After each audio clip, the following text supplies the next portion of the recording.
Bonjour Marion, tu m'entends? Ouais, ok. Est-ce que tu peux nous dire ce que tu faisais professionnellement quand tu m'as contacté avant de démarrer ton accompagnement? Alors, quand je t'ai contacté, j'avais quitté mon emploi Oui. euh, depuis quelques temps quand même parce que ma fille est née il y a un an et que ça m'a poussée à quitter mon emploi que j'avais depuis plusieurs années. Donc, j'étais ostéopathe salariée en Suisse et je savais que ça n'était pas fait pour moi, Ouais. mais il m'a fallu plusieurs événements dans ma vie pour qu'enfin j'arrive à lâcher ce job qui ne me convenait pas du tout. Ok. Et au moment où je t'ai contacté, j'avais déjà quitté mon emploi depuis un bout de temps puisque j'étais partie en voyage, j'avais été enceinte de ma fille et puis je m'étais occupée de ma fille pendant longtemps. Elle avait déjà 10 mois quand je t'ai contactée. Donc c'était plutôt le vide total au niveau professionnel quand je t'ai contactée. Ok. Donc du coup, dans quelle situation tu te trouvais toi à ce moment-là? Comment tu te sentais? Qu'est-ce que tu te disais par rapport à la situation dans laquelle tu te trouvais? Alors, ça faisait des années quand même que je pensais à changer de boulot sans savoir exactement quoi. J'avais un projet au départ avec ma sœur, qui était très compliqué à mettre en place et très ambitieux. Et puis évidemment, plein de petites embûches qui fait que ça ne s'est pas fait. Je sais aujourd'hui pourquoi. Mais je sentais que ce projet-là, il tombait à l'eau, que ça allait pas, mais il fallait absolument que je trouve ce que je voulais faire dans ma vie. En fait, je ressentais un genre d'urgence. Il fallait absolument que je trouve des solutions, que ça bouge, que ça reste pas comme ça. C'était pas possible pour moi de rester à la maison et de pas bosser, en fait. C'était pas envisageable. Donc, au moment où je t'ai contacté, c'était un sentiment d'urgence vraiment qui m'animait. Il faut faire quelque chose, j'y arrive pas toute seule, go quoi. Go, faut trouver quelqu'un, faut trouver de l'aide. Et du coup, Voilà. selon toi, pourquoi justement tu n'y arrivais pas toute seule? Qu'est-ce qui faisait que tu n'arrivais pas à te reconnecter à tes aspirations profondes? Bah déjà, j'étais convaincue d'en être incapable toute seule. Donc, cette croyance-là, que toute seule, c'était pas possible, pour le coup, c'était relativement vrai à ce moment-là, puisqu'il y avait trop de choses dans ma tête, en fait. Ouais. J'avais trop d'idées, trop d'envies, mais je me sentais capable de rien, incapable de passer à l'action, incapable d'avancer. J'étais vraiment dans mon brouillard mental, en fait, et depuis tellement longtemps, en fait, depuis tellement longtemps que j'avais plus du tout la ressource pour avancer. Ok. Et du coup, est-ce que tu veux nous expliquer quel est ton nouveau projet aujourd'hui? Alors, mon nouveau projet, donc, c'est de créer mon entreprise à moi toute seule. Plus d'associations. D'accompagnement en fait des femmes en période périnatale, donc pendant leur grossesse, en postpartum immédiat et certainement ensuite en postpartum prolongé, donc les premières années de vie de leurs enfants. Euh, Avec deux casquettes, on va dire, celle de doula. Donc doula, c'est accompagnante périnatale, c'est vraiment du soutien psychologique et physique même, parce que ça peut prendre la forme de massage, de soins, etc. Mais surtout et essentiellement de l'accompagnement psychologique autour de la période de la grossesse, de la naissance. Donc ça peut même être présente pendant l'accouchement. Ok.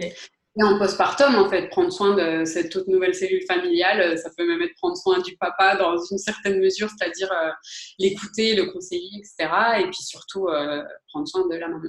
Dans Ouais. mon cas, c'est ce qui m'intéresse le plus.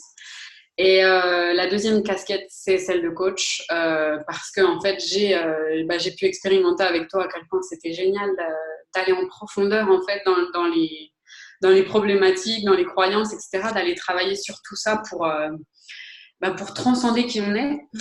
Pour moi, c'est aussi bouleversant que ça a changé toutes mes perspectives de vie. Donc, j'ai vraiment envie d'être cette personne-là pour les gens, la personne qui va pouvoir les accompagner dans ces changements profonds. Et comme d'après mon vécu, cette période-là de grossesse, naissance et les premières années de vie d'un enfant, c'est une période qui est extrêmement remuante, chamboulante pour les femmes. J'ai envie d'être là à ce moment-là, en fait. J'ai envie de les aider dans cette période-là, voilà. Parce que c'est mon vécu, parce que je suis passée par des choses difficiles, que je sais à quel point ça aurait été précieux d'avoir du soutien à ce moment-là.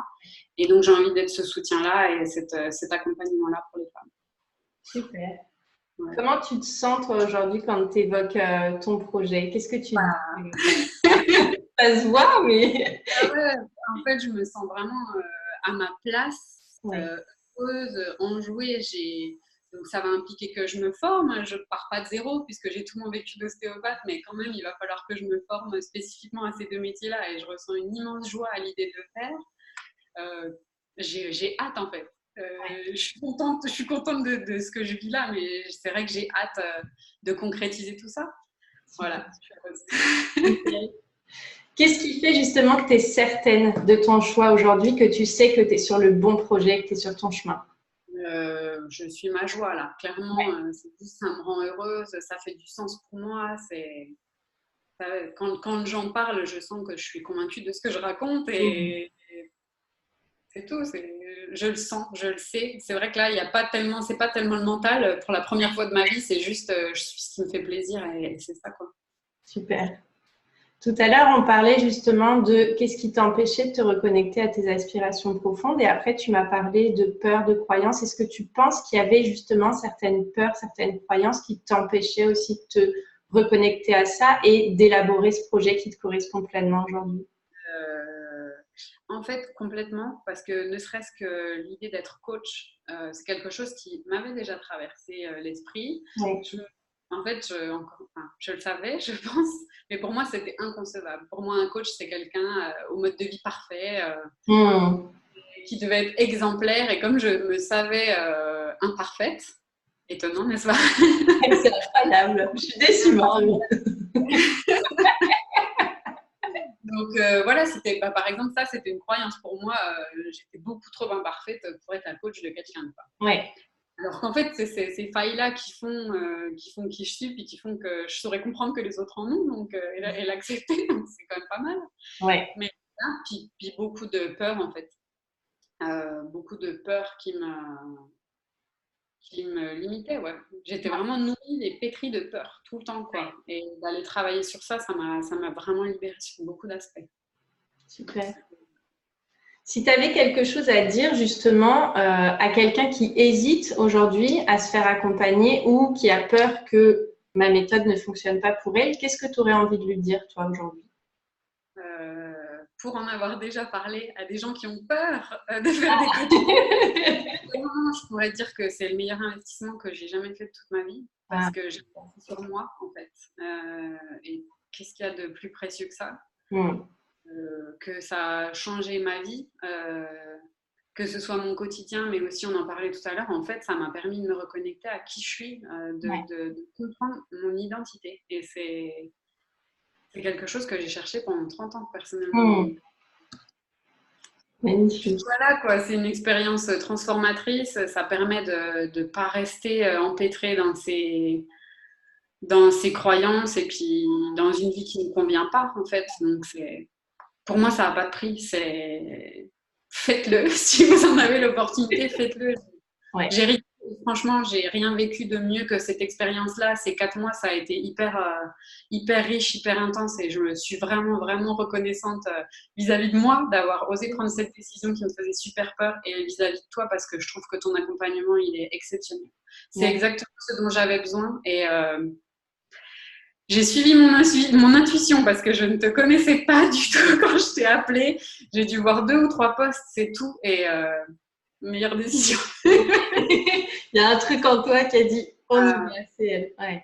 Bah, tu vois, ça m'apprend aussi que suivre mon intuition, ça marche. Ouais. Clairement, pour moi, ça fonctionne parce que voilà, je suis ravie. Je suis juste ravie. Et triste que ça se termine parce que c'était tellement riche. Ouais, mais c'est notre étape maintenant. C'est une autre étape. Mais justement, toi qui es triste que ça se termine, avec quoi tu repars, Marion, de cet accompagnement? Un projet de vie quand même. De la confiance en moi, de la confiance dans mon projet.